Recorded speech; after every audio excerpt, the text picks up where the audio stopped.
El experimento caníbal.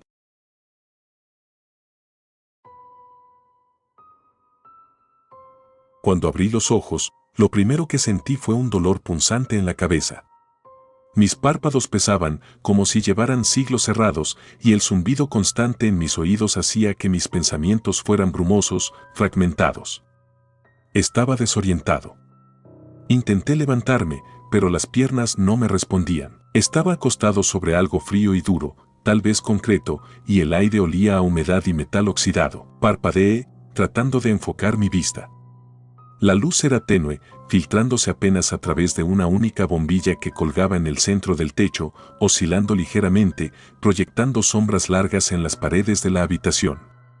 A mi alrededor, otras personas comenzaban a despertarse, sus rostros reflejando la misma confusión que yo sentía. No reconocía a nadie. Éramos 6, distribuidos en un espacio que parecía un sótano o una especie de celda subterránea.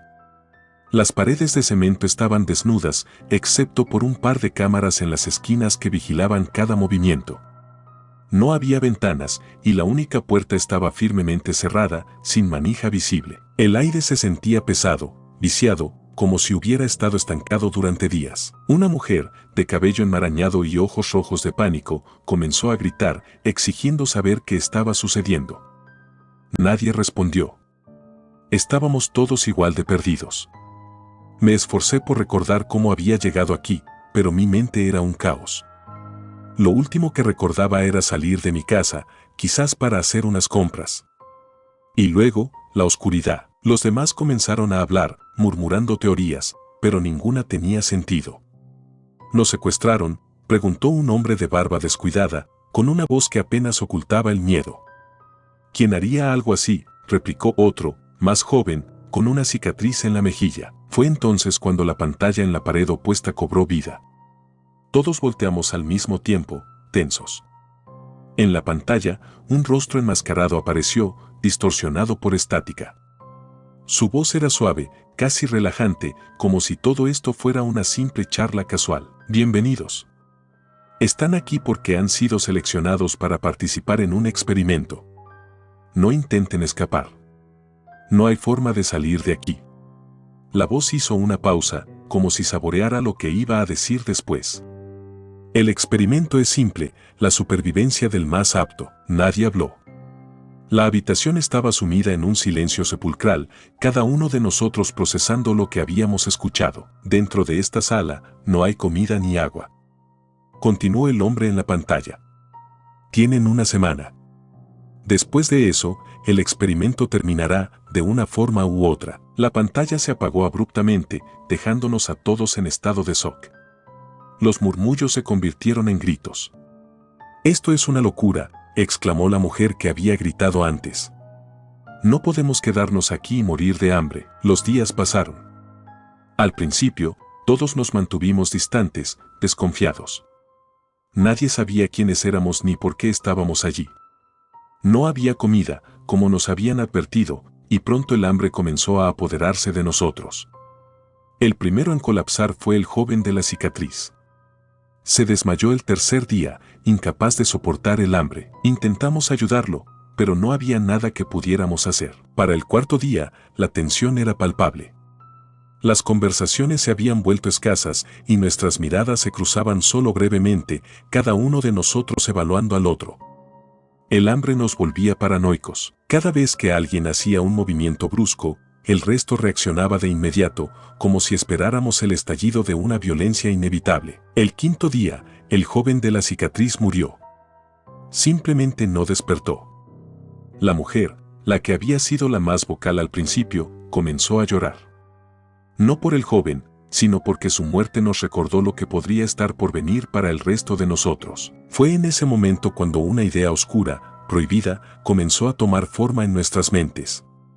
Lo vi en sus ojos, y estoy seguro de que ellos lo vieron en los míos.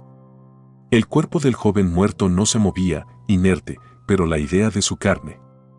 Su carne podría mantenernos vivos. Nos miramos unos a otros, y luego al cuerpo. Nadie dijo nada al principio, pero el hambre nos había debilitado al punto de la desesperación. Fue el hombre de barba quien rompió el silencio. «No tenemos otra opción», dijo con una voz rota. ¿Es esto o morir? Hubo un largo silencio antes de que alguien asintiera. La decisión se tomó sin palabras. Nos acercamos al cuerpo lentamente, como si aún esperáramos que se levantara y nos detuviera. Pero no lo hizo. Estaba frío, rígido, y su piel comenzaba a tomar un tono pálido, pero para nosotros, en ese momento, era nuestra única esperanza de supervivencia. Cortamos pequeños trozos de carne con fragmentos de vidrio que habíamos encontrado en el suelo. No había fuego, así que no podíamos cocinarlo. El sabor era indescriptible, asqueroso, pero el hambre nos había despojado de cualquier rastro de humanidad o moralidad que nos quedara. Mientras comíamos en silencio, sabíamos que algo dentro de nosotros había cambiado para siempre. El sexto día fue peor. Ahora que habíamos cruzado esa línea, no podíamos volver atrás. El cuerpo del joven de la cicatriz no duraría mucho, y sabíamos que, eventualmente, tendríamos que hacer lo impensable. Empezamos a mirarnos de manera diferente, ya no como compañeros de sufrimiento, sino como presas potenciales. El instinto de supervivencia había tomado el control por completo. Esa noche, el hombre de barba intentó atacar a uno de nosotros mientras dormía. No tuvo éxito. La lucha fue breve, violenta, y terminó con el sonido seco de su cráneo golpeando el suelo. Ahora teníamos otro cuerpo. La situación se desintegró rápidamente. La mujer que había llorado al principio se volvió silenciosa, casi fría. El resto de nosotros seguíamos su ejemplo, callados, cada uno calculando cuánto tiempo más podríamos durar antes de que el hambre nos forzara a atacar nuevamente. El séptimo día llegó, pero no trajo consigo ninguna esperanza. Nos habíamos convertido en animales, cazando y siendo cazados en ese pequeño espacio cerrado. Solo quedábamos tres, la mujer, un hombre alto y robusto, y yo. La pantalla se encendió una vez más. La misma voz calmada nos habló. El experimento está llegando a su fin. Uno de ustedes será liberado. Solo queda decidir quién merece sobrevivir. No dijeron más. Sabíamos lo que querían. Sabíamos que no habría un rescate sin sangre. El hombre alto fue el primero en moverse. Agarró un trozo de metal que había desprendido de la pared días antes y se lanzó hacia mí. Esquivé por puro instinto y lo vi caer sobre la mujer, quien gritó brevemente antes de que el metal penetrara su abdomen. No se detuvo. La golpeó una y otra vez, hasta que el grito se convirtió en un gorgoteo. Ahora solo éramos dos. Mis músculos estaban cansados, mi cuerpo debilitado por días de hambre, pero sabía que si no hacía algo pronto, yo sería el siguiente.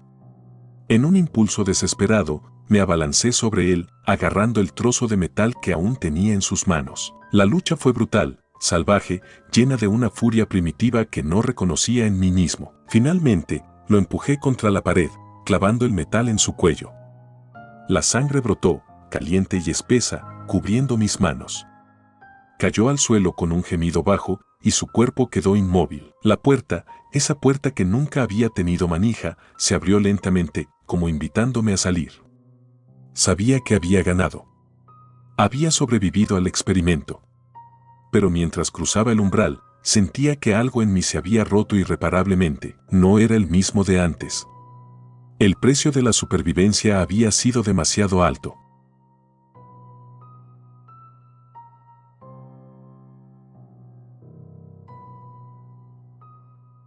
El gourmet de carne humana.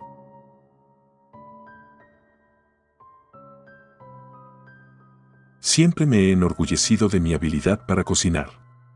Desde muy joven, las ollas y sartenes se convirtieron en mis herramientas y la cocina, mi santuario. No solo se trataba de hacer algo delicioso, sino de crear arte. Cada plato que preparaba tenía que ser perfecto, una obra maestra para los sentidos. Por eso, cuando finalmente abrí mi restaurante, supe que no sería cualquier lugar. Mi cocina sería un templo para la alta gastronomía, un espacio donde los sabores, texturas y aromas se unieran en perfecta armonía. El restaurante fue un éxito inmediato. Las críticas eran unánimes, mi comida era excepcional, incomparable. El nombre se difundió entre la élite y pronto la clientela era exclusiva, compuesta por aquellos que podían permitirse degustar lo mejor del mundo culinario. Pero no era suficiente. A medida que los días pasaban, algo empezó a crecer dentro de mí. Una inquietud, un deseo insaciable por encontrar algo más. Sentía que, aunque mis platos recibieran elogios, algo faltaba. La perfección seguía eludiéndome y cada vez que alguien elogiaba una nueva creación, en lugar de sentir satisfacción, sentía un vacío. Mi búsqueda de la perfección se volvió más intensa hasta que empecé a considerar ingredientes que nunca antes había pensado utilizar. Todo comenzó con una cena privada. Un cliente habitual, un multimillonario excéntrico, me pidió que preparara algo único para su círculo de amigos. Me pagaba una fortuna por la exclusividad de mis creaciones y esperaba algo que nadie más hubiera probado. Esa noche, mientras observaba los cortes finos de carne en mi cocina, me di cuenta de que nada de lo que tenía en mi despensa podría ofrecer lo que él deseaba. Mis manos temblaban. El sudor frío resbalaba por mi frente. Fue entonces cuando una idea, una pequeña chispa, apareció en mi mente. La primera vez fue un accidente, o al menos eso me dije a mí mismo. Uno de mis ayudantes de cocina, un joven que apenas llevaba unos meses conmigo, tuvo un accidente en la cocina. Tropezó y cayó, llevándose por delante una pila de cuchillos afilados. La sangre empapó el suelo, y mientras lo observaba en el suelo, muerto o muriendo, no podía apartar la vista de su cuerpo. Había algo en la carne humana, en la idea de utilizar ese ingrediente, que me atraía de una manera que no puedo explicar. Esa noche, limpié el desastre y me aseguré de que nadie viera lo que estaba a punto de hacer. Corté la carne con una precisión meticulosa, como lo hacía con cualquier otro animal. La coloqué en la sartén con mantequilla y especias y la preparé como si fuera cualquier otro corte fino de carne. Al probarlo, sentí un escalofrío recorrer mi cuerpo. No solo era diferente. Era perfecto. El cliente quedó encantado con el resultado. Me preguntó qué era y, sin pestañear, le dije que era una nueva variedad de carne que había adquirido de una granja privada. Él no hizo más preguntas y esa noche su grupo de amigos disfrutó del que sería mi primer plato humano. A partir de entonces, todo cambió. Comencé a cazar cuidadosamente. No era algo que hiciera a la ligera. Sabía que, si alguien sospechaba lo que estaba haciendo, mi carrera y mi vida terminarían. Me convertí en un depredador astuto, seleccionando a personas de las que nadie se preocuparía demasiado. Vagabundos, turistas solitarios, personas que podían desaparecer sin causar un revuelo. A medida que perfeccionaba mis técnicas, también perfeccionaba mis platos. La carne humana tenía una textura única, una suavidad que no se encontraba en ninguna otra carne. Sabía que lo que estaba haciendo estaba mal, pero no podía parar. Mi obsesión por la perfección me había llevado a cruzar una línea de la que no podía regresar. El restaurante seguía prosperando, y con cada nueva creación, la lista de espera se alargaba más. La demanda era tal que comencé a realizar cenas privadas en mi propia casa. Clientes dispuestos a pagar cualquier cantidad de dinero por una experiencia culinaria única acudían a mi puerta. Se sentían privilegiados por probar lo que describían como el mejor plato del mundo. Si tan solo supieran. Durante meses, mi vida se había convertido en una danza entre la cocina y la casa.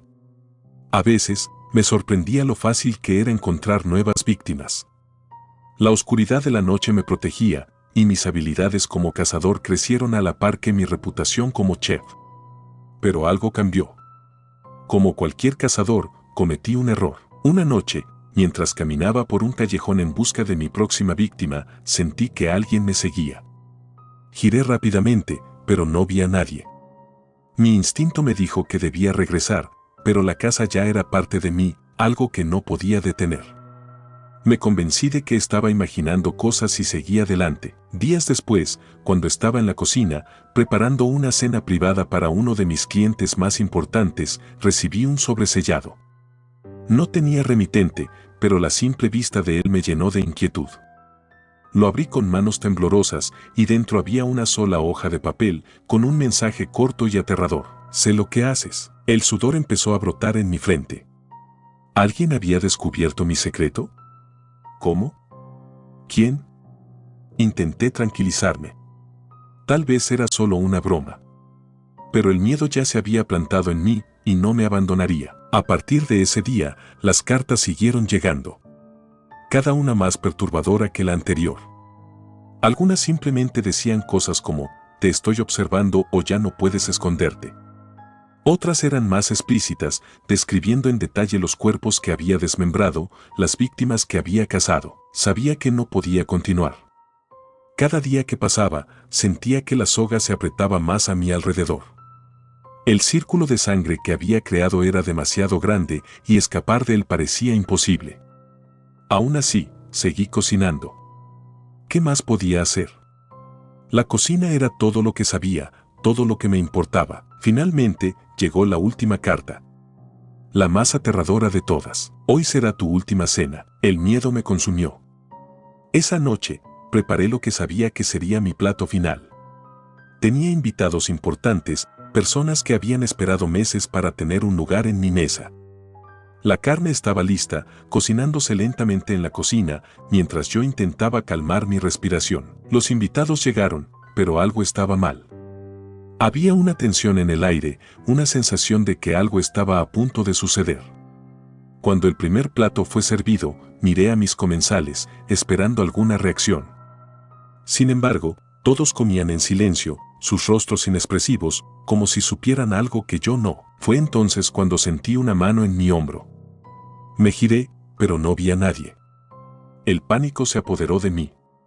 Mi respiración se aceleró y el sudor empapaba mi frente. Sabía que había llegado el final. Mis comensales comenzaron a sonreír, lentamente, uno por uno.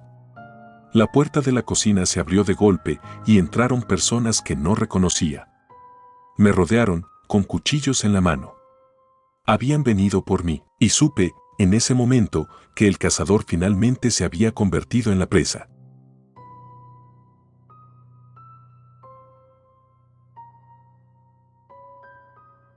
La residencia.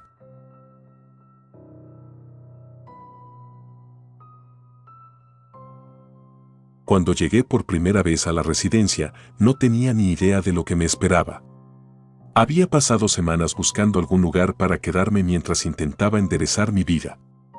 Después de meses de buscar trabajo sin éxito y ver cómo mis ahorros se evaporaban, la oferta del anciano millonario parecía una bendición caída del cielo. Había encontrado el anuncio en un foro en línea.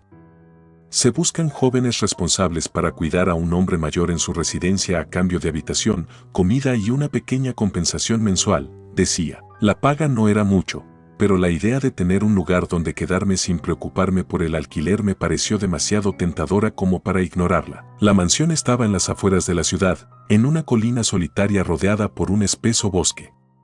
Desde el momento en que me acerqué por el largo camino de entrada, la estructura imponente me dejó boquiabierto. Era una casa de otro tiempo, de esas que parecen congeladas en el pasado, con grandes ventanales que reflejaban el cielo gris y una fachada de piedra cubierta por enredaderas. El tipo de lugar que podría ser el escenario de una película de terror, pensé, pero no dije nada. El anciano, cuyo nombre era Ignacio, me recibió en la entrada. Estaba encorvado y frágil, con una piel pálida que parecía papel y ojos hundidos pero agudos. Su cabello blanco, casi transparente, le caía en mechones sobre los hombros y sus movimientos eran lentos, calculados. A pesar de su fragilidad, había algo en el que imponía respeto. Bienvenido, dijo con una voz ronca pero firme. Espero que te sientas cómodo aquí. Mi casa es grande, pero también es antigua. Tendrás que acostumbrarte a algunos sonidos extraños, pero te aseguro que no hay nada de qué preocuparse. Intenté sonreír y asentí, aunque había algo en su tono que me hizo estremecer. Él me condujo al interior y pronto me di cuenta de lo que quería decir. La casa, aunque majestuosa, tenía una atmósfera inquietante. Los techos altos y los pasillos interminables estaban llenos de muebles antiguos, retratos de personas que ya no existían y pesados cortinajes que cubrían las ventanas, dejando entrar solo pequeñas ráfagas de luz. Ignacio no vivía solo. Había otros jóvenes como yo, al menos 5 cuando llegué. Cada uno tenía una habitación propia en diferentes partes de la mansión y nos encargábamos de cuidar de Ignacio por turnos, lo cual no parecía una tarea demasiado difícil. Él pasaba la mayor parte del día en su estudio o en su dormitorio, apenas hablando con nosotros más allá de lo estrictamente necesario. Los primeros días fueron tranquilos. Mis compañeros eran amables, aunque algo reservados. Parecía que todos estábamos ahí por la misma razón, la desesperación. Era evidente en la manera en que hablaban, en sus miradas cansadas y en el silencio incómodo que a veces llenaba el comedor. Nos esforzábamos por no hacer demasiadas preguntas, contentos con el simple hecho de tener un techo sobre nuestras cabezas. Sin embargo, pronto empecé a notar cosas extrañas. Los sirvientes de la casa, por ejemplo.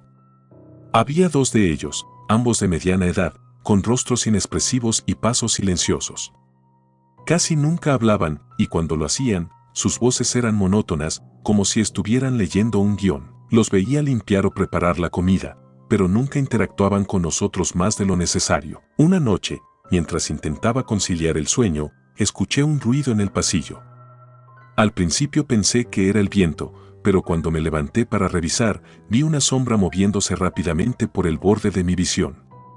Me acerqué al pasillo, donde apenas había luz, y ahí, de pie, estaba uno de los sirvientes. Su mirada estaba vacía, pero me observaba como si estuviera esperando algo de mí. ¿Necesitas algo?, pregunté, mi voz más temblorosa de lo que esperaba. No respondió. Simplemente se dio la vuelta y se alejó, sus pasos resonando en el eco de la mansión. Un escalofrío recorrió mi espalda, pero me dije a mí mismo que no era nada. Seguramente los sirvientes solo hacían su trabajo, aunque su presencia constante me hacía sentir inquieto. Días después, la situación se volvió aún más extraña. Uno de los jóvenes con los que compartía la casa, un chico llamado Daniel, simplemente desapareció. No era raro que alguno de nosotros saliera por unos días para resolver asuntos personales, pero Daniel no había dicho nada. Lo más perturbador fue que ni Ignacio ni los sirvientes parecían preocupados por su ausencia. De hecho, cuando pregunté por él, el anciano solo murmuró, a veces la gente decide marcharse. No todos son aptos para este lugar. Esa respuesta no me dejó satisfecho, pero lo dejé pasar. Al menos, por el momento, los días se convirtieron en semanas, y noté que los otros inquilinos también empezaban a desaparecer uno por uno. Intenté hablar con Ignacio nuevamente, pero cada vez que le mencionaba a alguien que se había ido, él desviaba el tema o simplemente ignoraba mis preguntas. La tensión en la casa crecía, y los sirvientes seguían rondando como sombras silenciosas, siempre presentes, siempre observando. Fue entonces cuando decidí investigar por mi cuenta. Sabía que algo estaba terriblemente mal, y mi intuición me decía que tenía que averiguar qué sucedía antes de que también me marchara sin dejar rastro. Una noche, después de que todos se habían retirado, me aventuré al ala oeste de la mansión, un área que normalmente estaba cerrada. Había escuchado rumores entre los otros jóvenes sobre ruidos extraños provenientes de esa parte de la casa, pero ninguno de ellos había tenido el coraje de explorarla. Caminé por los pasillos oscuros, mis pasos resonando en el suelo de madera, y finalmente encontré una puerta que parecía más vieja y desgastada que las demás. La empujé con cuidado y, para mi sorpresa, cedió sin esfuerzo. El aire en el interior era sofocante y denso, como si no hubiera sido ventilado en años. La habitación estaba llena de cajas apiladas y muebles cubiertos de polvo. Pero lo que más llamó mi atención fue una pequeña puerta al fondo, apenas visible bajo las sombras. La abrí con cautela y descubrí una escalera que descendía hacia lo que parecía un sótano. Mi corazón latía con fuerza, pero sabía que no podía dar marcha atrás. Bajé las escaleras lentamente, el aire frío golpeando mi rostro mientras descendía. Al llegar al final, me encontré en un pasillo subterráneo iluminado por una tenue luz que parpadeaba intermitentemente. Mis pasos se hicieron más rápidos, mi mente corriendo con preguntas sin respuesta. Al final del pasillo, encontré una puerta de hierro oxidado. La empujé, y lo que vi al otro lado me hizo retroceder, el estómago encogiéndose de horror. El sótano era una especie de laboratorio improvisado, con mesas de acero cubiertas de instrumentos quirúrgicos y frascos llenos de líquidos oscuros. En una de las mesas yacía el cuerpo de Daniel, pero no estaba muerto. No del todo. Su rostro estaba demacrado, y su piel pálida se veía estirada sobre sus huesos, como si algo lo hubiera estado drenando lentamente. Sus ojos, abiertos y vacíos, me miraban fijamente mientras murmuraba incoherencias. Antes de que pudiera reaccionar, escuché pasos detrás de mí. Me giré justo a tiempo para ver a uno de los sirvientes entrando en la habitación. Esta vez no tenía su expresión inexpresiva de siempre.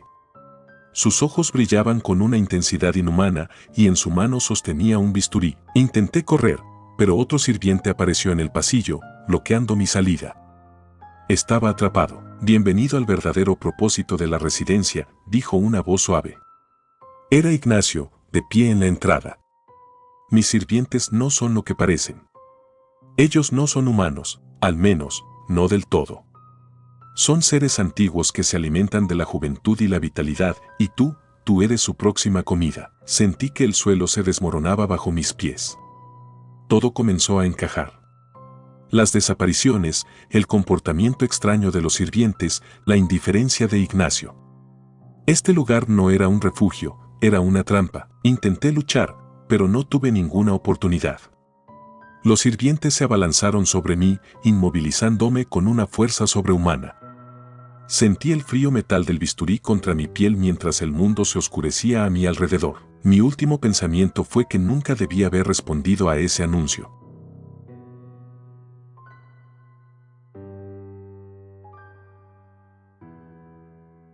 El banquete prohibido.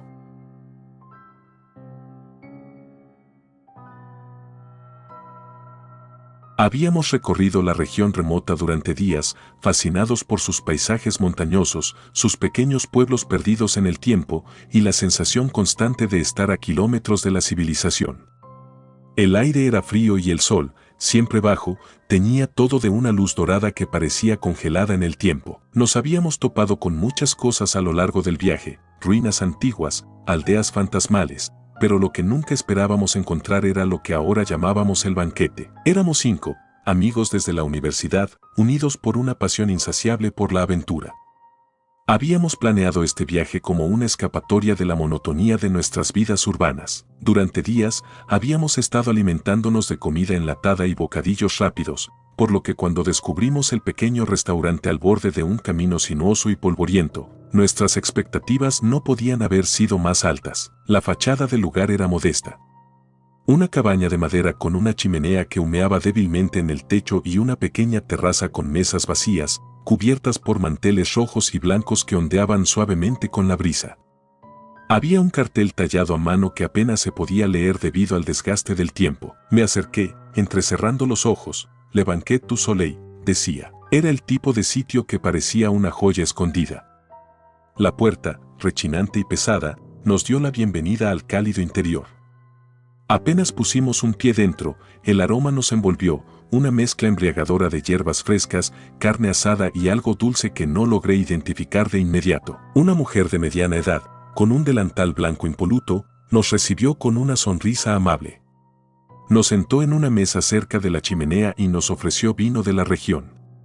Lo aceptamos de inmediato, con la esperanza de que fuera tan bueno como prometía el ambiente del lugar. La luz tenue, la decoración rústica y los suaves murmullos de las pocas personas que cenaban nos hicieron sentir que habíamos encontrado algo especial. La casa recomienda el plato del día, dijo la mujer mientras nos entregaba los menús, aunque parecía innecesario. No había otras opciones. Plato del día, ragout de la maison, acompañado de vegetales frescos y un postre sorpresa. No hay nada más en el menú, comentó uno de mis amigos, riendo. Parece que no tenemos elección. No creo que lo necesitemos, respondí. El aroma de la cocina había encendido un hambre feroz en mí. Hicimos el pedido y el vino comenzó a fluir. Poco después, la comida llegó en enormes bandejas de plata, cada plato una obra de arte culinario. La carne era tierna, suculenta, cubierta por una salsa espesa de tonalidades oscuras que realzaba su sabor con cada bocado. No podía decir qué tipo de carne era, pero en ese momento no importaba. Lo único que podía pensar era en lo exquisito que era todo. Esto es increíble, dijo uno de mis amigos, con la boca llena. No sé qué es, pero no me importa. Los platos se vaciaban rápidamente y las conversaciones se animaban con cada copa de vino. Todo parecía perfecto, hasta que noté algo extraño. Uno de los cocineros salió por la puerta de la cocina y arrastraba lo que parecía ser un gran saco, manchado de rojo. Se movía pesadamente, pero no vi de dónde provenía el contenido.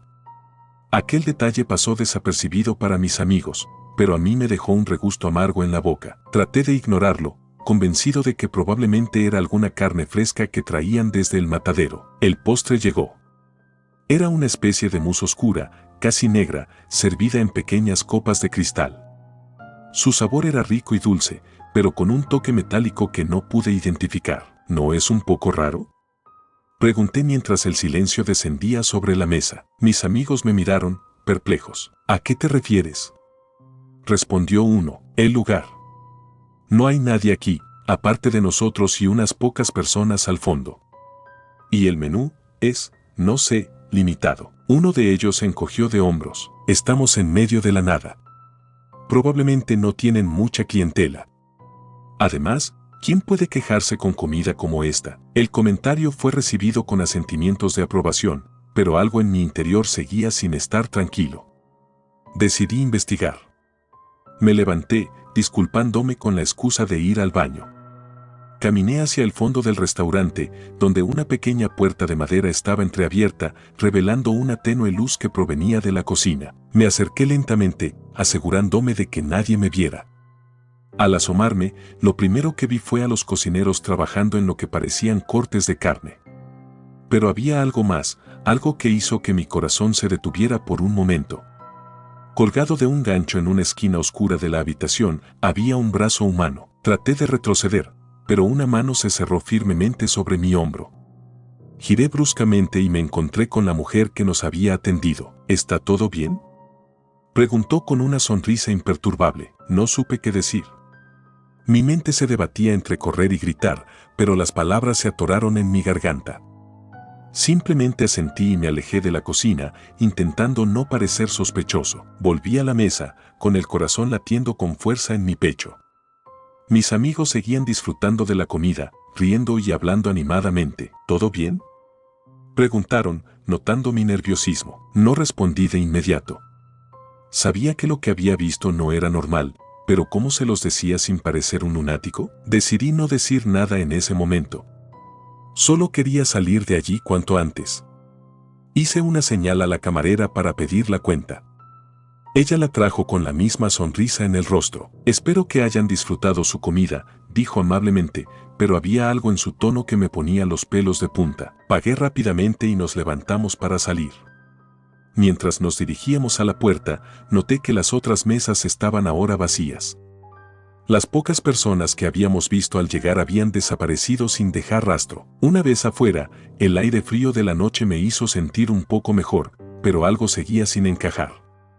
Mientras caminábamos hacia nuestro coche, uno de mis amigos se detuvo en seco. ¿Dónde está el coche?, preguntó. Miré alrededor y me di cuenta de que el estacionamiento estaba vacío. Nuestro coche había desaparecido. ¿Qué demonios? Comenzamos a correr hacia el lugar donde lo habíamos dejado, pero no había rastro de él. Fue entonces cuando escuchamos un sonido, suave al principio, pero cada vez más cercano. Eran pasos. Muchos pasos. Nos dimos la vuelta y vimos a un grupo de personas saliendo del restaurante, caminando hacia nosotros con una calma aterradora. Sus rostros estaban en sombras, pero podía ver que llevaban cuchillos y otras herramientas afiladas. Corrimos. El bosque que rodeaba el restaurante era denso, y nos adentramos en él sin pensarlo dos veces. Podía oír a mis amigos gritar detrás de mí, pero no me detuve. Sabía que, si lo hacía, no viviría para contarlo. Los pasos detrás de nosotros se acercaban. No importaba cuánto corriéramos, siempre estaban ahí, acechándonos, esperando el momento perfecto para atacar. Y entonces, el silencio. Me detuve, jadeante, con el corazón a punto de explotar. Miré a mi alrededor, pero no vi a nadie. Había perdido a mis amigos. Estaba solo. Un crujido detrás de mí. Me giré lentamente y lo vi. Uno de los cocineros, con un cuchillo en la mano y una sonrisa espantosa en el rostro, había sido atrapado, y entonces comprendí. Yo era el próximo plato del menú.